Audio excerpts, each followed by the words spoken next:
தேசத்துல என்ன முயற்சி வேணாலும் நடக்கும்.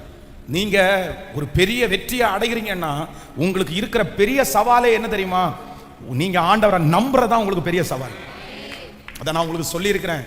இந்த இடத்தை ஆண்டவர் இந்த திருச்சபைக்காக வாங்குறதற்காக ஒரு நாள் இந்த சர்ச்சில் நடந்து ஜெபம் பண்ணும்போது இந்த இடம் கிடைச்சிடும் அப்படின்ற ஒரு பெரிய நம்பிக்கை, ஒரு விசுவாசம் எனக்குள்ள வந்துருச்சு, ஒரு தெளிவு வந்துருச்சு. அப்படின்னா அன்னாள் தேவாலயத்தில் அழுது முடிச்ச உடனே நீ சமாதானத்தோட போ அப்படின்னு சொன்ன உடனே அன்னாள் துக்கமுகமா இருக்கலன்னு வேதம் சொல்லும்ல, அது மாதிரி பல வருஷம் நான் ஜெபம் பண்ணியிருக்கிறேன். ஆனா திடீரென்று ஒரு நாள் நடந்து ஜெபம் பண்ணி ரொம்ப அழுது ஜெபம் பண்ணும்போது என்ன அறியாமலே ஒரு ஃபெய்த், என்ன அறியாமலே ஒரு பெரிய விசுவாசம், கிடைச்சிருச்சுடா போடா அப்படின்றது மாதிரி தோணிச்சு. அன்னையிலிருந்து அழுதா கூட அழுக வராது.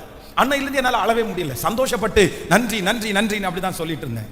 ஸோ அன்னைக்கு இதே ரோட்டில் அப்படியே நடந்து அந்த இடத்துல ஒரு 5 ரூபாவை பதைச்சிட்டு வரும்போது என் மனசுக்குள்ளேயே ஒரு கேள்வி, இந்த இடத்த ஆலயத்துக்குன்னு கொடுத்தா நீ என்ன பண்ணுவ, நீ எனக்கு என்ன செய்வ அப்படின்ற மாதிரி ஒரு வார்த்தை வந்துச்சு. பேதுருவை பார்த்து ஆண்டவர் கேட்டார்ல, நீ என்ன நேசிக்கிறாயா அப்படின்னு கேட்டார்ல, அந்த மாதிரி என்னை பார்த்து கேட்குற மாதிரி தெரிச்சு. சரி, இது உனக்கு அறியாதது, இது உனக்கு எட்டாதது, உன்னுடைய திராணிக்கு மிஞ்சினது. நீ இப்போ ஜெபம் பண்ணும் போதே அது நடக்கக்கூடிய வாய்ப்பே இல்லை. ஒருவேளை நடந்துச்சுன்னா உனக்கு கிடைச்சுன்னா நீ என்ன பண்ணுவேன் அப்படின்னு சொல்லி, அப்போ நான் யோசிச்சு பார்க்கணும், என்ன ஆண்டவருக்கு கொடுக்கறதுக்கு ஒன்றுமே இல்லை, எல்லாமே அவர் கொடுத்ததா நம்மகிட்ட இருக்குது.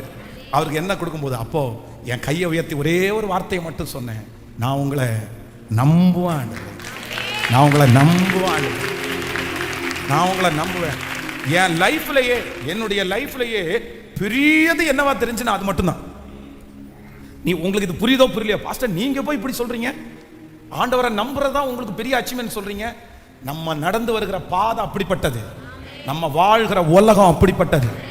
பிசாசு உங்களுக்குள்ளே இருக்கிற விசுவாச கப்பலை சேதப்படுத்துறதுக்கு என்ன முயற்சி வேணாலும் எடுப்பான். அதுவும் இந்த கடைசி காலத்துல பாத்தீங்க அப்படின்னா விசுவாசத்தை தான் புடுங்குவான். விசுவாசம்ன்ற ஒன்றை மட்டும் புடுங்கிட்டான்னு வச்சுங்களேன், அவ்வளவுதான், நீங்க எதுவுமே இல்லை, ஜீரோ.